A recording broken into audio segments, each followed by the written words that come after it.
అందుకే మిత్రులారా, ప్రతి 2-3 నెలలకు వస్తూనే ఉంటా. మా ఎమ్మెల్యేలందరికీ, మా ఎంపీలందరికీ కూడా ఇంతకుముందే పెద్దల అరుణమ్మ గారు చెప్పినారు, ఎన్నికలప్పుడు నా ఓటమికి మా అందరూ ప్రయత్నం చేసిండ్రని.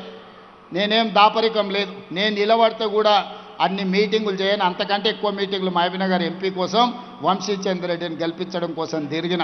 ఒకవేళ నేనే నిలబడితే 4 మీటింగులు చేస్తోని, కానీ వంశీచంద్రెడ్డిని గెలిపించాలి, మా అరుణమ్మను ఓడగొట్టాలని 14 మీటింగులు పెట్టిన మహబూబ్నగర్ పార్లమెంట్లో.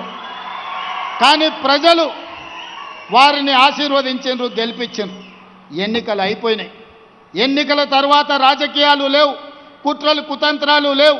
ఈ దేశానికి ప్రధానమంత్రి నరేంద్ర మోడీ, మహబూబ్నగర్కు పార్లమెంట్ సభ్యులు డీకే అరుణమ్మ, తెలంగాణ రాష్ట్ర ప్రభుత్వంలో మేమున్నాం, కేంద్ర ప్రభుత్వంలో వాళ్ళు ఉన్నారు.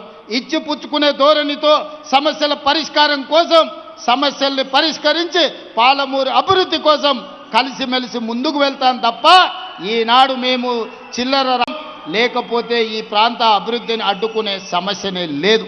అందుకే మిత్రులారా, ఇది గిట్టని వాళ్ళు కొంతమంది ఉంటారు, అంటుంటారు రేవంత్ రెడ్డి పోయి పదే మోడీని కలుస్తారని. కలవకపోతే ఏం చేస్తామే? అనుమతులు రావాలి, నిధులు తేవాలి అంటే ఇచ్చే వాళ్ళని కలవాలనా లేదా? ఇవాళ మీరు ఇందిరమ్మ ఇల్లు కావాలంటే స్థానిక ఎమ్మెల్యేని కలుస్తలేరా? మీ వార్డులో పని ఉంటే వార్డు మెంబర్ను, సర్పంచ్ను కలుస్తలేరా? ఈరోజు గ్రామంలో ఏదైనా అభివృద్ధి జరగాలంటే సర్పంచ్ ఎంత కీలకమో, ఈ దేశంలో ఏ రాష్ట్రమైన అభివృద్ధి జరగాలంటే ప్రధానమంత్రి గారు కూడా అంతే కీలకం. దేశ ప్రధానమంత్రిగా వారిని గౌరవిస్తాం. మన రాష్ట్రానికి రావాల్సిన నిధులు, అనుమతులను తెచ్చుకుంటాం. ఎన్నికలు వచ్చినప్పుడు ఆనాడు మహబూబ్నగర్ పార్లమెంట్లో ఏ వాతావరణం ఉండేనో మళ్ళీ ఎన్నికల్లో పోటీ పడతాం, కాంగ్రెస్ పార్టీని గెలిపించుకోవడానికి ప్రయత్నం చేస్తాం. ఎన్నికల్లో కాంప్రమైజ్ అయ్యేది లేదు, అభివృద్ధిలో కూడా కాంప్రమైజ్ అయ్యేది లేదు. నాకు వాళ్ళు శత్రువులు, వీళ్ళు శత్రువులు అని మాట్లాడుతుంటారు. నాకెవ్వరు శత్రువులు లేరు.